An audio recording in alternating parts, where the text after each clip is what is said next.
Well. Та цаг хугацаагаар аялагч байдаг гэдэгт итгэдэггүй.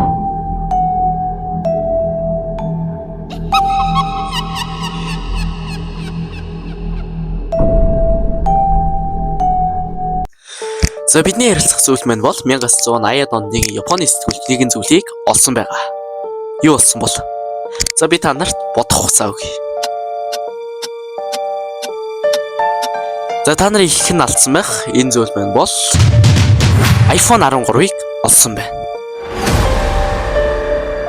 Үнэхээр эвгүй сонирхолтой, гайхалтай биш гэж юу?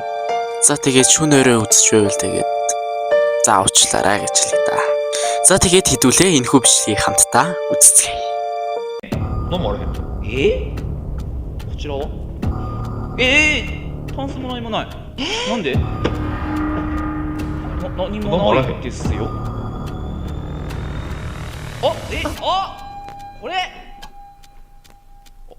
あれじゃないです。これ例のノート。お隣のこう水道のねご利用状況をこう奥様がこう記されてた。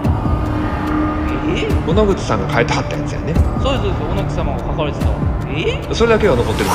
どういう？何やそれ。なんだ。箱か。名刺入れかなんかな。じゃあちょっと重たい。これ手鏡です。はい手鏡だ。ほな手鏡とノートだけ置いて。辛いですけどね手鏡と。ちょっとけどどういうこと？だから今ここにある状況としてはお約束してた小野口さんがいらっしゃらない。 Тэгээд би нэг зүйл олсон л доо энэ бичлэг нь худлаа гэдэг нь тогтогдсон байгаа. За тэгэхээр хэдүүлээ сайхан нойрсож амар хамгаалan байж болох нэ.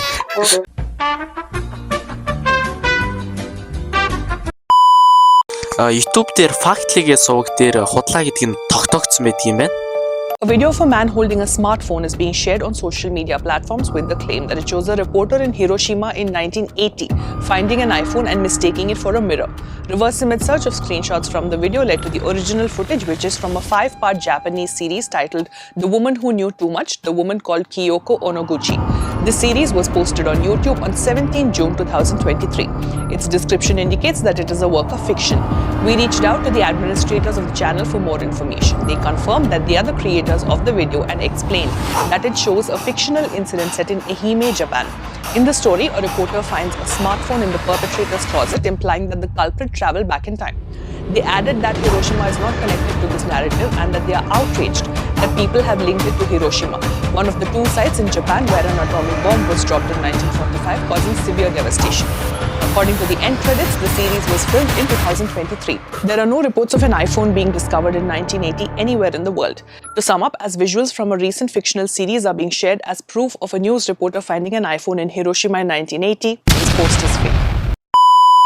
За тэгээд анх бол угсаа гарлан Movies TV-гээд YouTube суваг дээр The Woman Who Knew Too Much гэсэн гарчигтэй гарсан юм байна. Тэгээд одоо устгагдсан юм шиг байна л да сая харахад тий. За тэгээд энэ бичлэг дуусах үед 2023 онд Японы TV сувралын нэгэн хэсэг гэж гарч ирдэг юм байна. Тэгээд би сая ChatGPT-гээс асууж үзлээ. Тэгсэн чинь iPhone 13 болж түүнийг төлгөж андуурч байсан тухай гардаг гэж энэ. Тэгтээ энэ бод биш бөгөөд 1980 оны дүр төрхийг харуулах гэж зориудаар хийсэн жүжигшил байсан. Тэгээ бод баримталт биш гэсэн байна. Би сая бодож үзлээ л дээ. Гэхдээ яг үннээсээ 1980 онд гарч ирсэн бол бөөн шүүгэнд игдэх байсан баг л та тий. За ингээд цаг хугацаагаар аялагч Булангийн банд ихний дугаар өндөрлж байна. Хэрвээ та дараагийн дугааруудыг үзэх хүсвэл манай сошиал сувгуудыг дагаж нэгтснээр улам сонирхолтой бичлэгүүдийг та бүхэндээ хүргэсээр болно. Танд хэрвээ энэ хөвчлийг таалагдсан бол манай YouTube сувгаас subscribe-арч намайг дэмжээрэй. See you in my next video.